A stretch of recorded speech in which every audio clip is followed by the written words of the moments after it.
सुरतेची दुसरी स्वारी ज्यावेळेला झाली 1673ला, त्यावेळेला शिवाजी महाराजांनी औसावर आक्रमण करत असताना शिवनेरीला सुद्धा वेढा टाकला आणि शिवनेरी किल्ला जिंकण्याचा प्रयत्न केला.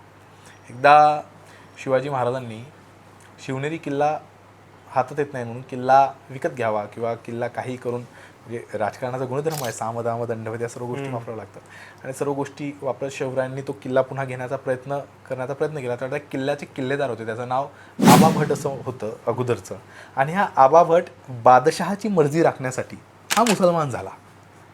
याने स्वतःचं नाव अब्दुल अजीज असं करून घेतलं आणि शिवाजी महाराजांनी त्यासोबत संधान बांधण्याचा प्रयत्न केला, तो किल्ला विकत घेण्याचा प्रयत्न केला. पण याने शिवरायांना असं दाखवलं की मी तुम्हाला किल्ला देणार आहे, तुम्ही 3 सहस्त्र काहीतरी फौज घेऊन किल्ल्यावर या, मी तुम्हाला किल्ला सहज देतो मिळवून.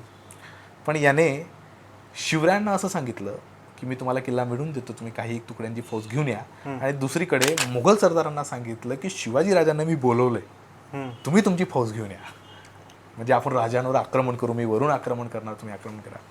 आणि मराठ्यांची फौज जशी पुढे निघाली, या अब्दुल अजीजने, जो सुरतीचा आबा भट्ट आहे, त्याने वरून मराठ्यांवर मारा केला आणि इकडं मोगलांची फौज आली. या सर्व गोष्टीमध्ये तो किल्ला जिंकायचा राहून गेला, तो राहूनच गेला.